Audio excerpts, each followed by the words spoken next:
Hello. Uh, My name is Abena Garner, and I'm going to be your student moderator for tonight's event.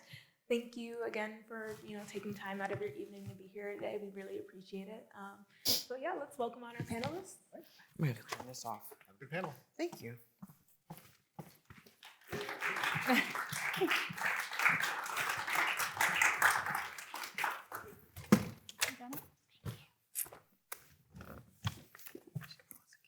Okay, so these four lovely people are going to be tonight's panelists. So I'm just going to go ahead and let them introduce themselves.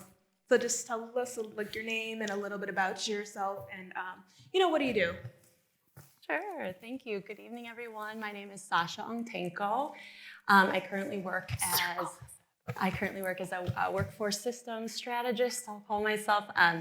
But I've spent the last maybe decade and a half in the area of economic and workforce development, primarily with organizations that are Chicago-based, but working with individuals who face barriers to employment and creating access opportunities into different career paths and industries. And I was part of the Great Resignation. So after 11 years with CARA Chicago, I wanted to really look at more the systems level efforts I could provide to really open up opportunity and see what kind of impact I could do, kind of zooming out. And most recently, and especially for tonight as we're talking about the creative workforce and the future of work, I've been involved with the Arts Alliance Illinois, which is one of the, if not the sort of premier arts advocacy organizations in the state, and I'm leading our efforts in the Illinois Creative Workforce Activation Initiative, which I imagine I'll get to maybe touch on later on. So it's a little bit about me. Great. So my name is Jennifer Harris. I am the president of CR Search. It's a company I started about 10 years ago. I first got into staffing and recruiting right out of college. Worked my way up into C-level and managing director roles with small boutique recruiting firms, as well as large global staffing firms. About 10 years ago, just decided to leverage all those years of contacts and connections and start my own firm. So 100% of my business comes from referral. It's usually companies I have a long history with. They can be contacts that move from one company to the next, which is also one of the ways that my client base expands, and they can be peer-to-peer referrals as well. About 50% of my clients are manufacturers, 25% are healthcare and technology companies, and the other 25% shake out between some professional and financial services. I also sit on something called the Lake County Workforce Development Board, which is the fiscal and strategic agent here in the Lake County that is responsible for coordinating and applying the federal, state, and county job training funds that come into the county. There's about 550 workforce boards across the country. I also chair something called the National Association of Workforce Boards, which is those 550 workforce boards across the country that do outreach and policy and advocacy work in Washington, D.C. Great. Okay, so my name is Nidia Gonzalez Carson. Nice to see you guys. So my background is in business, marketing, and my graduate degree is in speech and language pathology, so like not related at all. Currently, my husband and I manage my parents' grocery store, which we've had since 1981, before I was a twinkle in their eye. But that's kind of what I grew up into, and so I've always been in business. We managed the grocery store. I did speech therapy. I'm a currently licensed speech and language pathologist. And at our store, I have a boutique. So in this boutique, I have just really cute things, stationery, stickers, jewelry. It's in Waukegan. It's on the second floor of a grocery store, so it's very novelty. But I also do workshops. So I'm a self-taught ceramicist, and I lead workshops there to introduce ceramics to our community in Waukegan and anyone who is interested. Yeah. Hi. Awesome. And I'm a mom. And there she is. And there's our little darling. Our little thing. Hi guys, I'm Adam Carson, and I'm Nidia's husband.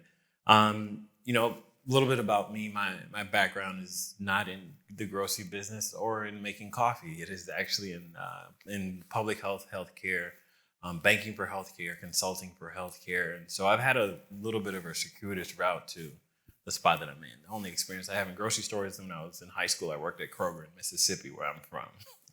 But we were also a part of I was also a part of the Great Resignation and also the Great Exodus from New York City. So I was working for a community development bank in New York City when the pandemic hit. We were living in Brooklyn in our little apartment, and Gemma was 17 months old. And and we came back to Waukegan to ride out the pandemic, and my in-laws approached us about the grocery store. And Nita and I have talked for some time just about like the grocery store, Mexican grocery stores, what that business means to the community. And Gemma's 4. What that business means to the community and how. Here, let's see. And how we can be a center for social change. And so as we talk, and some of the films tonight hit on that, like as we think about business, as we think about work, as we think about the relationship with business, work, and community, like what does it mean for a community like Waukegan to have a space like we're creating? What does it mean for us to be like a social enterprise, or us to be social entrepreneurs, and what that change can look like? And so look forward to talking about that and more tonight as we get into the conversation. All right, thank you. So we're going to start with our first question tonight, which is, please describe a work experience that defined or shaped your career. So I think we're going to start from this side and go that way. Does that sound okay? Perfect. Yeah. Go ahead. Yeah, perfect. I think for the work that I do now,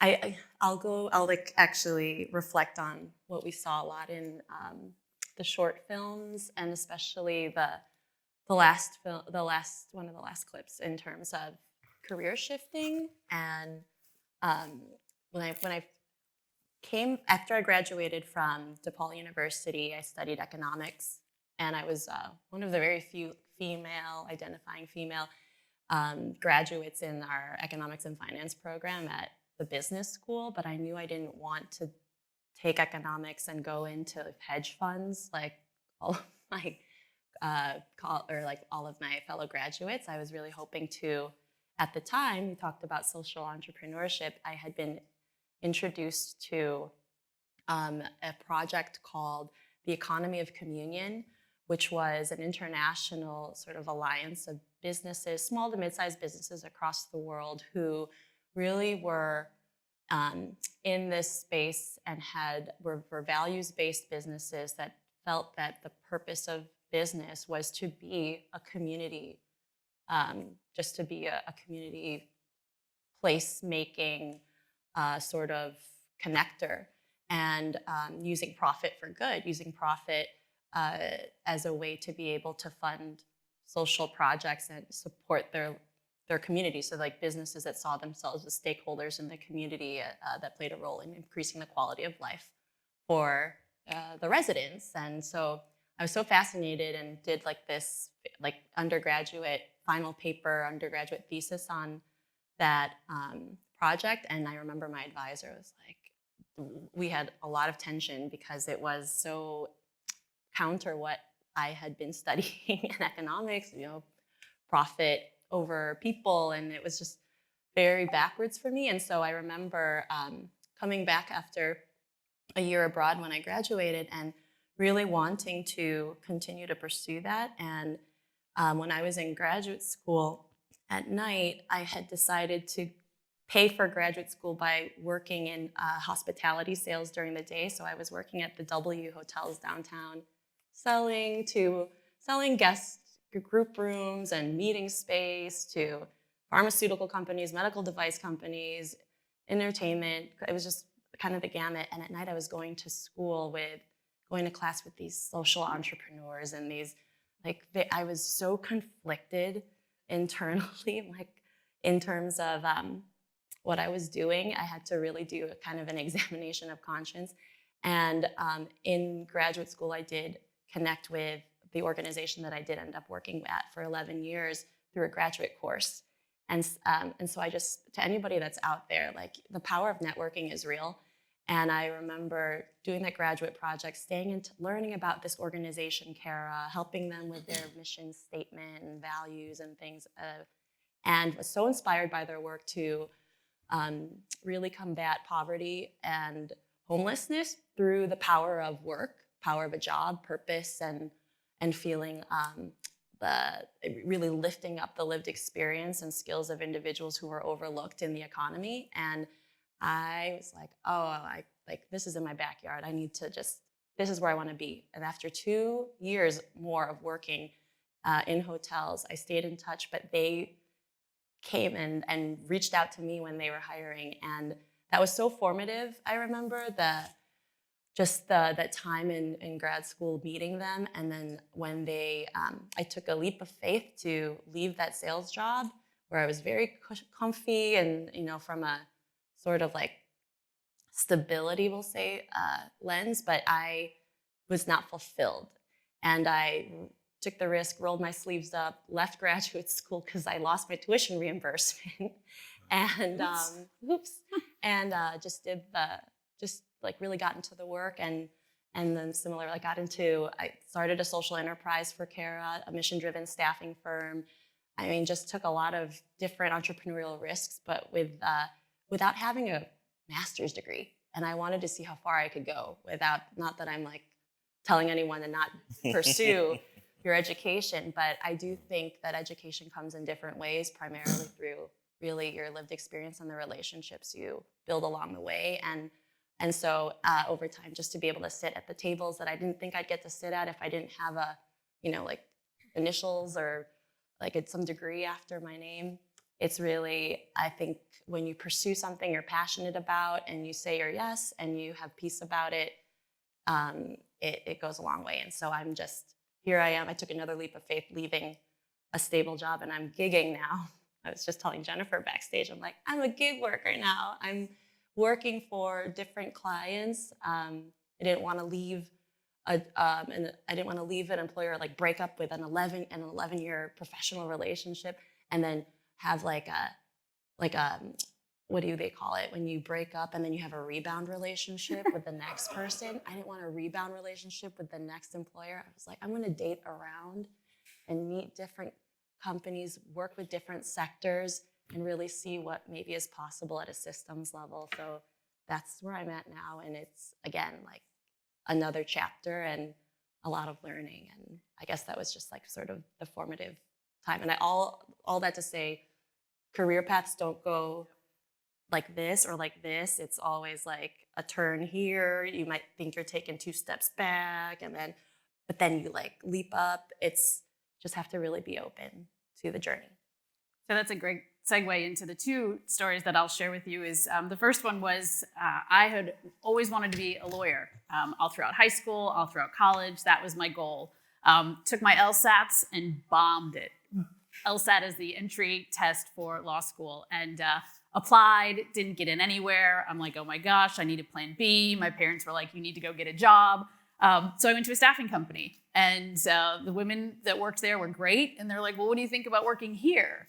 And I'm like, I don't have a job. How am I qualified to get other people jobs at this point? And so they told me more about what they do.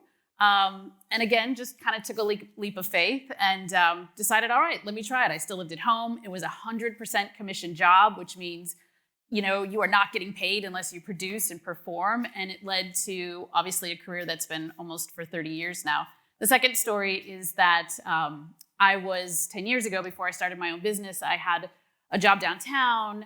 I was commuting, I was traveling, and my kids were 8 and 10 at the time, and I never saw them. And one night, one of my boys said, Mom, and the waterworks turned on. Missy was our babysitter.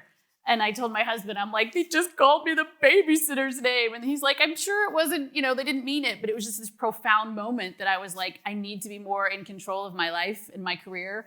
And you can call it work-life balance, but being an entrepreneur, you don't always have a work-life balance either. But I knew I needed to make a profound change. So I agree with you in terms of, we talk a lot about career pathways, especially for kids in high school. And now they're even talking about it earlier in junior high. But sometimes you just have to look for opportunities, take leaps of faith. And, careers do sometimes you take 2 steps forwards and 1 step back, but you end up in the right place as long as you're being as intentional as you can and making as good of decisions as you can. And sometimes not with all the information. I had no business plan. I did everything wrong in terms of starting a business that you could do, but 10 years later, I'm still learning every day. So which one career choice got me to where I'm at now, right?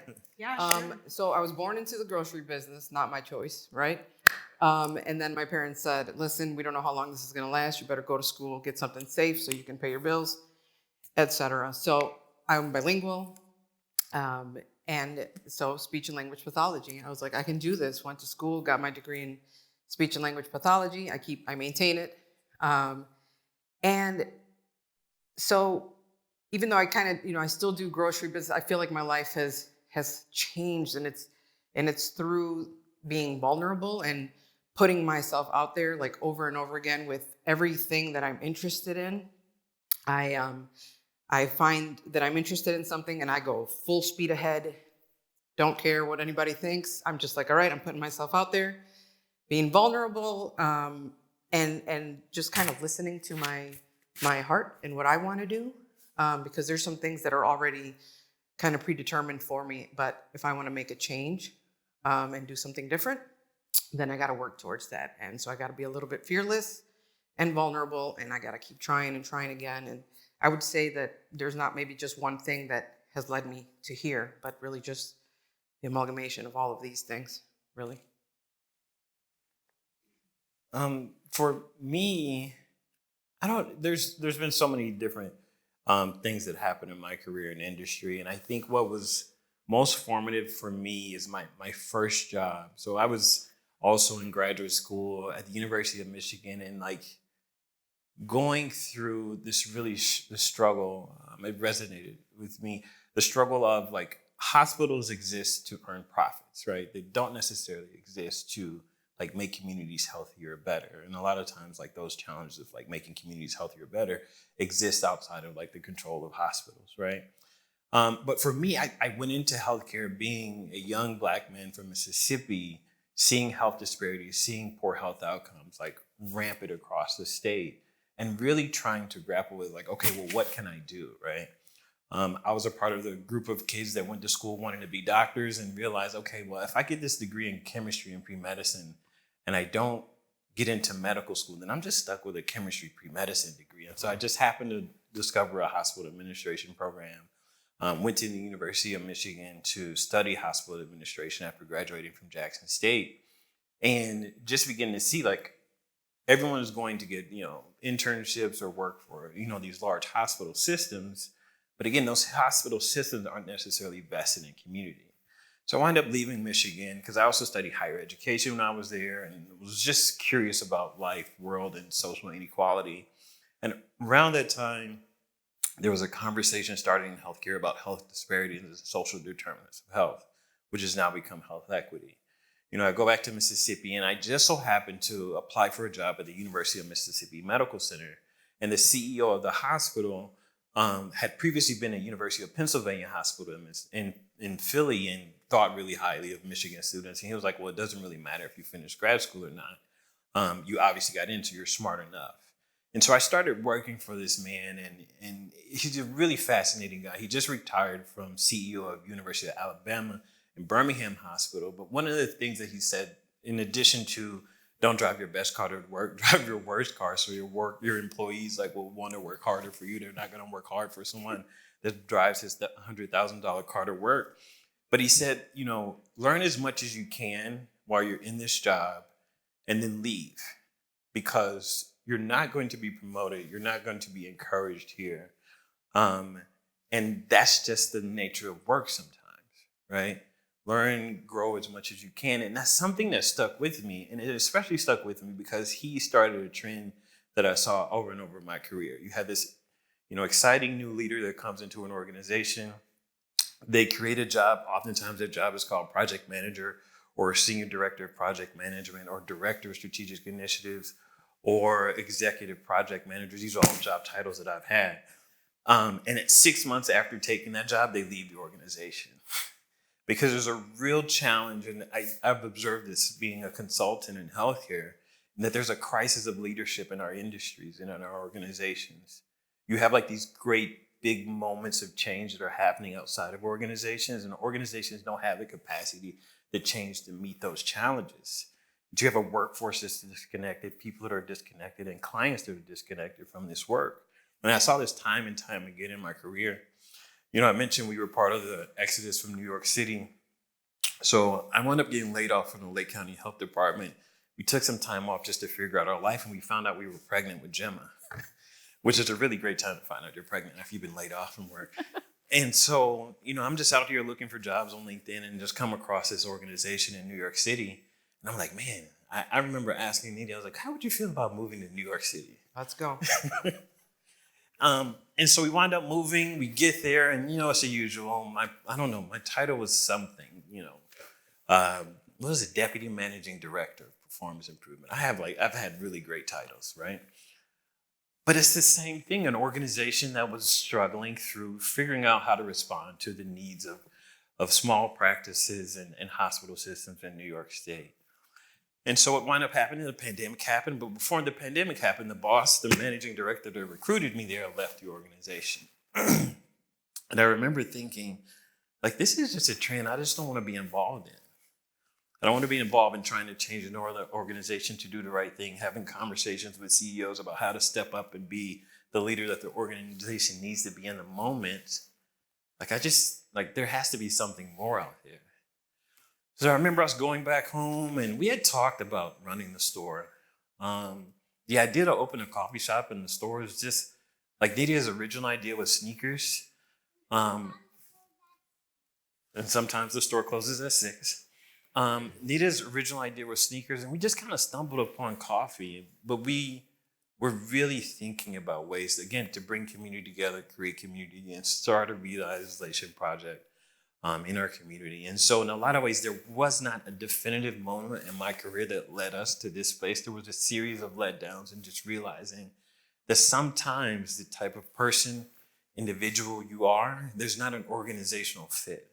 Sometimes you have to take a collection of your experiences and strategically look for those opportunities to apply those skills and that expertise in a way that you just never would have thought would be possible. I never would have thought the reason I would be at a local community college talking about work the workplace and how to meet those challenges is because I was the owner of a coffee shop. That never seemed realistic or possible. But here we are. And I hope, again, out of this conversation, you see that there's really no direct path in life. There's just us being open and available to rise to the challenge that we're facing in our individual lives, but to make something more, not only for ourselves, but for our family and for our community as well. Those are some great answers, very inspirational. So what are some of the challenges do you think that creative workers face in the current labor market? Guess I'll start with, so I think creative workers specifically, we could easily look to COVID-19 decimating a very large industry in the state of Illinois and nationally and internationally in terms of sort of creative ecosystems. And if we think of creative workers as individual artists, musicians, that's, I think, some of the traditional, visual artists. Those are absolutely creative workers, but I think there's an entire segment of the population that has creative skill sets and maybe formally don't have a creative practice, though they would have wanted to if they had the support and if they had the resources. But the reality, I think, of especially in this country, the United States, is that the life of the creative is, and the type of personality that really seeks and pursues a creative sort of career path or creative practice and career path are individuals who really are kind of trying to be out of this status quo. Right? They're pursuing passion. They're really, they're innovative thinkers. And I think the challenges that we are looking at now is already the same challenges that preceded the pandemic. And just like so many things with COVID, it shined the light on a lot of disproportionate disparities and impacts to, across the board in terms of equity and equitable supports and resources. But I think specifically for creative workers, you do see the lack of investment and attention, and I'm sure Jennifer could speak to this too in her work on workforce investment boards. And when I see the funding that comes through at the federal level or at the state level for different high growth industries, I mean, we don't ever think of the creative sector as its own economic driver here in the state and nationally. And I think some of the challenges are related to sort of that lack of, in the same way that we kind of didn't realize that essential workers were essential workers until we were without the things that we need, the things we take for granted. I think it was the same thing with the creative, the creative sector and arts and culture sector, when you couldn't enjoy those different aspects of your life that make us feel whole as whole people, where you get to really, creative workers help take what we're experiencing in our day-to-day life, especially what's difficult to process, what's tragic, anything that's allows us to really feel a sense of our humanity, and they make it possible through different mediums or through sort of creative endeavors, experiences. That all went away during COVID, and I think we realized just how much that the lack of attention at that point. So that the whole sector needed. I think the challenges now, and I'm seeing them, especially when we're thinking about this creative workforce activation initiative and the efforts of Arts Alliance Illinois, is to really find ways to advocate more for resources, supports, in the same way that we would invest in different industries, the way we might invest in startups and entrepreneurial endeavors, to really similarly put a focus on sort of all of the sort of creative, the creative sector as a whole, but recognizing it's a bit fragmented, right? Like it's not as sort of the clean box of healthcare, the clean box of advanced manufacturing or IT. You see creatives embedded in a lot of those industries as it is, and I think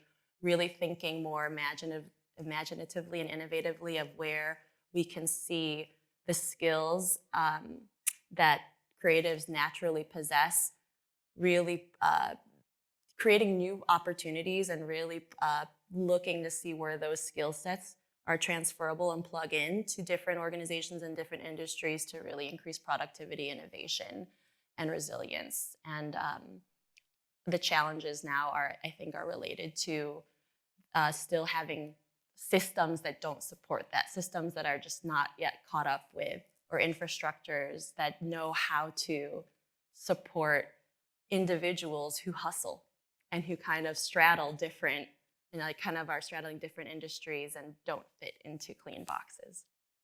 Yeah, I think one of the things that's difficult is, right, the market doesn't support on a monetary basis creative workers, right? Unless you're the rock star, unless you're the selling your paintings for tens of millions of dollars. I mean, those are the folks. I'm not saying they're at the top of their talent, but they've had a little bit of luck, a lot of support, and some other things. So I think, to your point, creative workers have that hustle mentality where there's something I need to do to make money, and there's something I need to do to find my passion, or to further my passion. And I think that's kind of a difficult way to live, right? It's tough. But to your point about gig workers, I think it's something that I feel like creative workers feel that they need to do, right? And the artist Questlove was recently interviewed, and he was talking about his parents and how he got to be a musician. And he had parents that encouraged him to follow his passion. But as a parent, right, what do we usually tell our kids, right? You want to go to college, you want a stable job, you got to make money. So I think it's really about how we have learned about work in our families, how what the value systems were, how we feel that we want to live our lives. And to your point about the pandemic, they talk about a lot of things that people reconsidered. Reconsideration was a big thing during the pandemic, right? We figured, do we really want to be commuting to work 3 hours a day? Maybe I want a job that I can work remote. do I really want to be stressed out, like the restaurant worker in the video who was like, my boss sucks and everything else, like maybe I don't want to do this type of work anymore. So I think that also is something that creatives struggle with is, can I really do this and make a living and be happy, or do I need to have this other thing to, provide for my family and have the more traditional route? And there's a lot of different influences that affect somebody's decision. Those are both really great answers. I would definitely underline the boxes, just having to feel like, as a creative employee, as a creative worker, that you're kind of working in a box to tailor to the needs of the organization, which your creativity is like exploding and trying to do all of these other different things, but the organization just wants this, and so feeling kind of confined, maybe a little bit stifled, feeling like you have to do these things to their specifications can be very difficult. I think also just finding support systems within an organization, finding people that'll listen to your ideas, that'll kind of cheer you on and keep you moving towards your happiness, towards your light, and also like helping the organization out as well. So I would say those are really big challenges. And also I think the balance portion of it, because yes, like as a creative worker, I need to pay my bills. I want to help this organization think more creatively, spread more light, be, just more colorful, maybe even sometimes. But then I have my own personal passions. And so like, how do I find time to help them while also pursuing my passions as an artist, And a lot of times those things actually can mesh, but it's just really hard to find an organization that'll kind of let you run with it. At the grocery store, for example, I mean, many people might think that's not a creative place, but luckily I can do what I want there. And so I can find the creativity in the store. I design the signs, I can design displays, I can work on the appearance of things. And these are all things that any organization can work on. So like if you have a creative team, let them go to town with these things. It's kind of just the letting go that is the hard part. You want it to fit in this box with these very black and white or whatever aesthetics, and that's just killing us. Those are the challenges, I think. Yeah. I mean, and I'm just going to reiterate what everyone else has said here. It's really I'm going to use the term value system of the organization, right, or the place where you're working. This will sound a lot like what Nidia just said, in just a different way. This is how married couples work. We're one. You're one now. But as someone who's managed, marketing teams, communication teams, like you recognize that being creative is not necessarily valued by the organization unless there's a profit margin attached to that work, right? Because most corporations, large or small, like they're making decisions based on like what gives them the most profit, right? And so if you're in a marketing department, or if you're in a PR team, if you're a graphic designer, like some program or department just like, hey, we need a new flyer, or we need a new advertisement, and like we need it tomorrow, or we need it in a week, but it's not necessarily going to be like the most creative or sexiest product you've ever done, but you just got to meet that deadline. I think for creatives, it's how do you find a way to stay ready for the moment? This is going to sound terrible, but it's true. Like, how do you build your skill set to the point where when you do have that opportunity, or when that door does open, that you can step into it and meet the demand, but do so much more than what's being asked of you? Like, that is the only time that I've seen creatives really be respected and valued in an organization. And that's really sad, but that's the harsh reality of it, right? Oftentimes you're enrolled, like you have the soft skills, you're not doing the hard and fast, like finance stuff, or crunching the numbers, or coming up with a new strategy, or coming up with the ROI for the new piece of machinery. But you do have the moment to step in and change the trajectory of how your clients or your customers view your work. Like, you have the opportunity to step in and build a relationship with a client that's going to get you that next step of business, or you're going to have the opportunity to make that campaign or do that thing that really sets your company or your organization apart. Like, that is the challenge of working for organizations or working in the industry that value creatives, right? But may not put them at the center stage of the organization in terms of setting the strategic direction. And so, large companies or small, like Nidia says, like in our store, we're constantly trying to be creative, but we have the freedom and autonomy to do that because we run and manage the store, right? if you're in roles and in organizations where you don't have the opportunity to do that, to set the stage, to set control, like how do you find ways to become effective? That can be one of the things that drives people out of work, right? I don't have 10 years to wait of working for the organization to rise to the point or to the role where I can make that difference. And sometimes that is, I think, one of the reasons why people are like, you know what, I don't want to be a graphic designer, or I don't want to work in media. Like, I'm going to go do something else that's going to give me a steady paycheck and make me money. But I think, right, if you're committed to the craft, I mean, the only reason I'm creative is because I've watched her be creative, like, over the years of our marriage. And I'm like, this is really interesting. Like, anything she says she wants to do, she's going to watch a YouTube video, and then she's going to take a master class, and then she's going to master it, and then she's off and running. And today, Jim is going to preschool. But it really is, if you're a creative person, how do you master that thing?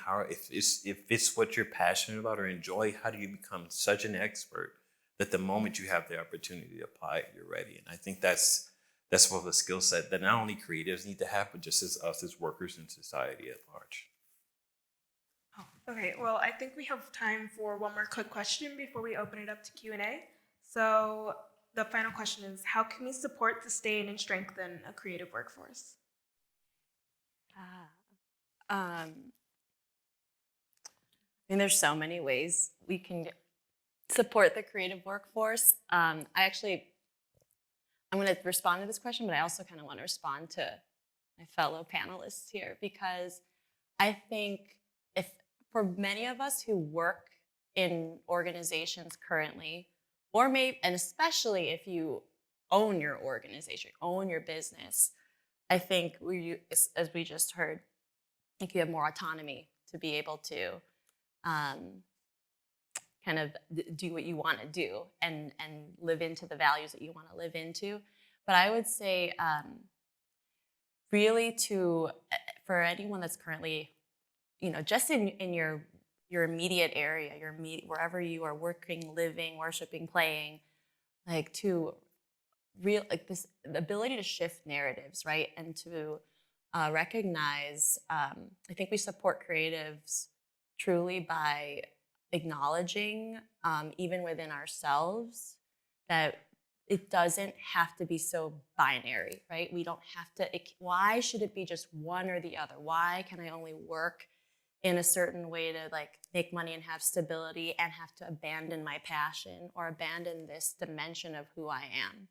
I think creatives are that conduit, or they're that living example of courage. When you see them, even when I see them in organizations that are, and they're not a graphic designer, they're not kind of, to me, to be creative is a mindset as well, where some of the most productive, amazing, effective sort of programs and initiatives are really at the helm of those initiatives was a creative thinker, and allow an organization recognizing that when you give agency to an individual and can kind of, again, open-mindedness, just really allow that individual to, especially because creatives, in terms of the skills that they possess that are in such high demand today, which are some of these executive sort of level functioning skills in terms of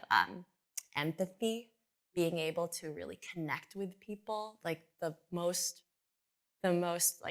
important individuals and it's just from research and organizations, they're creatives that are kind of bringing people together, that are able to sort of translate what's happening over here so that someone over here can understand that better. And we don't always see that as an organization in sort of a traditional way. You don't put, unless it's connected to a dollar value, unless it's, in even a balance sheet, right? We always see people, our personnel, our salary, all of the people who we pay. And when you see all of our workforce, where do they show up? They're showing up as an expense, but I've always thought no, they're the assets.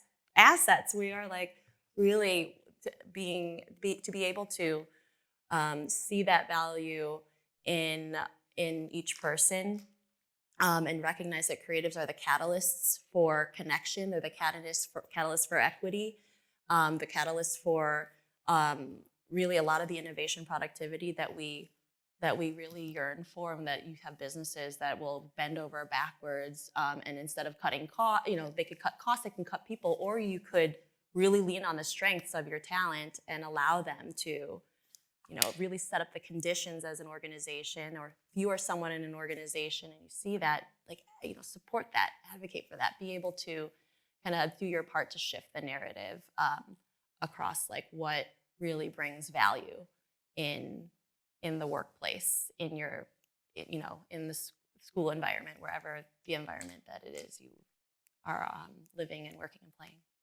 Yeah, I think obviously sitting in a school, right? Education is really important. And so my son's in high school and they need a fine arts elective, and he had no idea what he wanted to do. So he took ceramics. And after a couple weeks, he's like, Mom, my teacher says I'm so talented. And, here's this a person who has never touched clay before in his life. And we talked about, what he wants to do, and talked about engineering. And I said, there's jobs where people are mold makers. Before they make something, they mold it out of clay. That's a thing. And he's like, really? So I think from an education standpoint, always making sure that, the fine arts and those electives are part of curriculums in not only junior highs, but high school, so that people can realize maybe an unrealized talent, right? That they didn't even know that they had. From families, I think it's just like Questlove saying, as parents, sometimes we have to let kids do what they want and explore their passions, and not be so adamant about playing it safe and going to college. And that's the way we do it because it's the way it's always been done. In the workplace, I think employers should embrace talent in its totality, right? There's hard skills, there's soft skills, there's folks that, color outside the lines, and how can that benefit an organization? And again, I think corporations want to play it safe and don't always realize that talent comes in many different shapes and sizes, and how that can be an asset to their culture, and an asset not only to employing diverse people, but people with diverse ways of looking at the world and diverse talents. And how can we apply that to our environment? That takes a tremendous amount of work, and there's not a lot of companies that will do that. It's a way to shift thinking, but what a wonderful world this would be if more people did that. I would say that probably by creating safe spaces, like in real life, not just on paper, safe spaces for people to express themselves and express their ideas without immediately maybe being shot down. A little bit more support would be amazing for creative individuals and for everyone, really, just to be able to work in an organization that is truly supportive of each other and hears each other out, even the bad ideas, just to see where they're going to go. I feel like that leads to more success than not most times. And I really want to highlight just the importance of art and creativity in our community. In my workshops and in my boutique, when people come in and I tell them that I do ceramic workshops, so many people say, I do not have a creative bone in my body. I can't make a thing. It would be terrible. I wouldn't come. And everyone that comes, so with that being said, most of the people that come have no experience in ceramics, but everyone leaves and they say, wow, that was so relaxing. That was so good. And everybody makes a finished piece. And so I would really, highlight the importance of creativity and really encourage everyone to be more creative, or to just kind of accept, or maybe welcome creativity into their life, because we truly are all creative, even if it's just in creative problem solving. Everybody has some creativity within them, and you can really use this to work on your mental health at minimum, because it is so relaxing to do something with your hands and kind of step out of your own body to just create something. So art is really, really important in our community, and it's sad when communities don't really, embrace it and try to kind of shut it down. I know in our community, they don't value murals, for example, and it's art. It's a form of expression. And so I don't want to ramble on forever, but, art is important, and you guys are all creative, and we're all creative, and, encourage each other.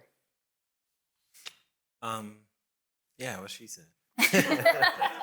No, what we were kind of, again, the value of your partner being on stage with you is that we were talking about our travels to Detroit. Detroit is probably one of my most favorite cities in the country, not only because of the Detroit Institute of Art, but because there's corridors throughout the city, although it is dilapidated in a lot of areas, where they've used art to create a new energy and a new feeling and a new vibe.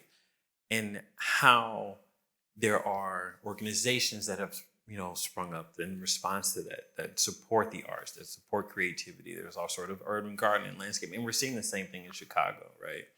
In these cities where you see disinvestment, where you see like this need to change the community for the better, a lot of times it starts with art, right? It starts with creativity.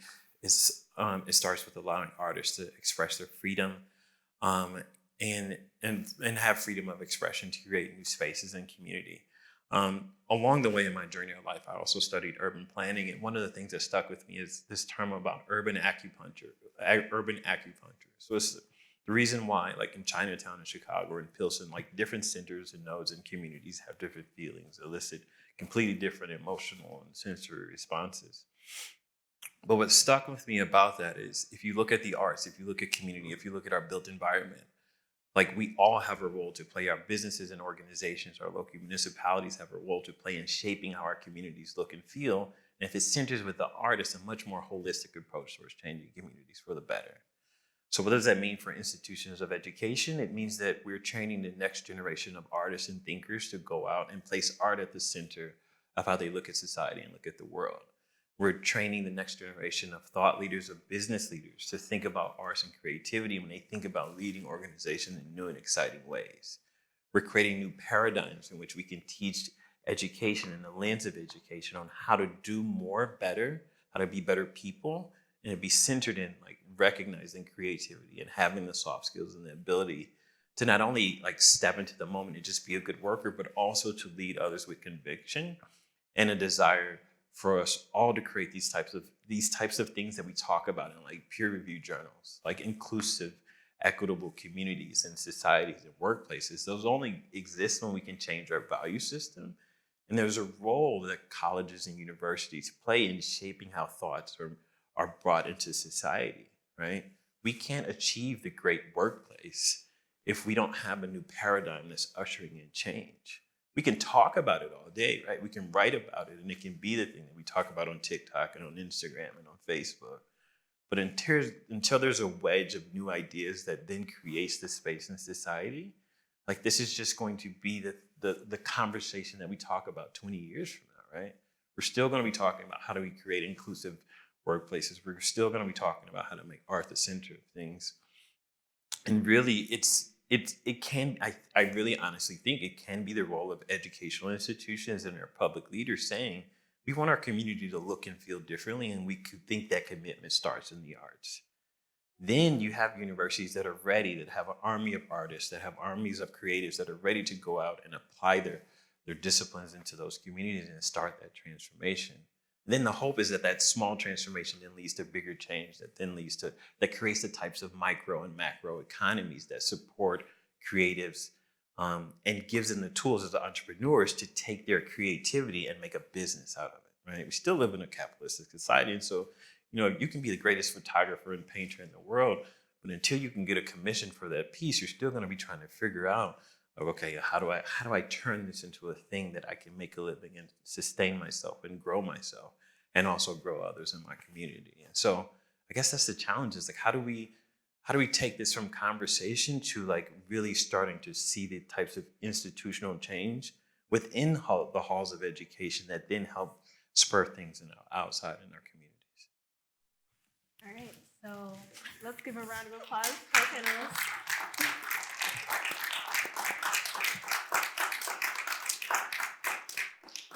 All right, so I'm now going to open it up to Q&A, so feel free to ask a question for the entire panel or specific panelists just in general. So just raise your hand and we'll get a microphone to you. Right over there? All right. How you guys doing? How are you? So this is for the whole panel.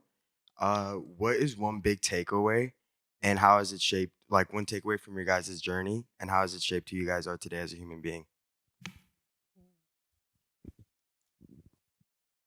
Feel free. You can go in the same I mean, order. I will say, from my journey, I mean, we talk about this all the time in the grocery store. Like, Nita and I run a Mexican grocery store. I'm obviously not Mexican. I'm African-American from Mississippi. Honorary Mexican. But it's being open to new experiences, right? Like I have embraced the culture and the language to the point where people ask me like, where is my family from? They don't believe that I'm from Mississippi. Like they think from some other part of the world. But like this experience is only possible because I was willing to be open, right?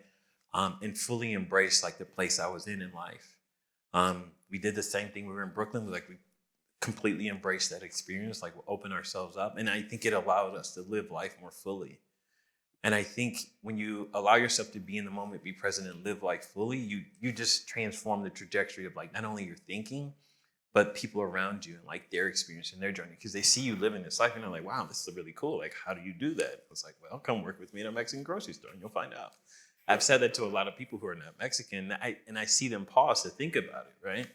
But think about how much richer our lives would be if we open ourselves up to new cultures, new languages, and new experiences. And I think it just makes for a better, well-rounded person and a better human. I think related to that, my takeaway is just the importance of embracing our own authenticity and living into that in whatever we do. And that is something that I've just seen how so many of my other creative peers and entrepreneurs do with such conviction. And there's a journey just to even getting there, right? There's a journey to really knowing who you are and having, being able to accept everything about yourself, and more beyond accepting, but really like cherish these things about ourselves and our skills and our talents. And I feel like when we are living into our authenticity and being intentional about the decisions we make with an open mind, we really do discover and feel that when you feel authentic, then you're like, you can really go full force into whatever it is that you kind of set your mind to, right? And you feel aligned. There's that wholeness as a person, I think, is so core to our human journey and our quality of life. And I've always just felt like when I think of creatives and the power of the arts and culture and why society cannot survive without it, is because like arts and culture equals quality of life. Like we don't have quality of life if we don't have, this dimension of ourselves that the arts and culture, opens up for us, which is connection to one another, learning about each other, the differences that we have and how beautiful it is to be different, and then where you have common ground. And I feel like it's always the creatives that make that possible, because they're providing the spaces, they're carving out the spaces for people to come together, and they get a lot of satisfaction from that. That's what makes creatives feel alive. And just like Jennifer and like the panel said, like everyone has like creativity within themselves, but it's about, really, I think, looking inward to discover that. And for me, again, that takeaway is just remaining authentic to myself in whatever I pursue. I think for me, it's going to sound really easy, but it's really difficult to do. When I first started being a recruiter, when I first started learning how to be a recruiter, in just those first couple of years, I thought I had to talk all the time. I thought I had to tell you everything I know and how good I was at my job and all this other stuff, right? Owning a business, I thought I had to tell you all these things that I, learned being a business owner. And what I realized is it's not talking, it's listening. And that's been a profound difference in the way that I view my work. When I try to help people find what it is that they want to do, I need to listen. I need to listen really intently. When I try to help companies find the people they need, I really need to listen, because a lot of times, right, people always say they're saying something but not saying it, right? Or what are they not saying? So that's a skill that, for me, being very type A and high energy, and I have a sense of urgency, has been tremendously difficult to learn. And it's something that every day I have to practice, but so important in what I do. And so for me, that shift in feeling like, in order to be an expert, I have to tell everybody I'm an expert, but it's really about how I approach my work. And the expertise comes in really being a good listener, so that I can help my clients, and then help the people that I work with in terms of finding the right role for them. I would say that a pivot can be your best friend. Don't be afraid to pivot. You need to. No time is ever lost. No experience is ever a waste of time. You take your learned every everything you learn within an experience, you take it on to your next one. You have no idea how they're going to benefit you, but these things come back. They're always going to be helpful. And I would say that in the time of no, yeses will get you really, really far. Sometimes we say, I don't want to do that. I'm a beginner, but I don't want to do that. You know what? We got to start somewhere. Let's start. That way it gets you going. That would be my takeaway. One other quick because I remembered the fail from the video, from one of the student videos that I loved, is in terms of the pivot was this it totally stayed with me. I would better to fail than to regret, right? I was like, that is so wise. But I think another thing that was a takeaway is I've just really reframing what it means to fail, and it really this acronym that I didn't make this up, so I heard it from somewhere else. But I love it. Is to fail as an acronym is our first attempt in learning something new, right? So, yeah. So if we can really reframe this idea of taking a risk and going for something and knowing the likelihood that I fail, whatever that is, it's high, it's low, it's just the likelihood that I will learn, right? I'm gonna learn something no matter what. And that then it can give us the courage to just go for it. Because don't regret. Learn. All right, thank you. Any other questions?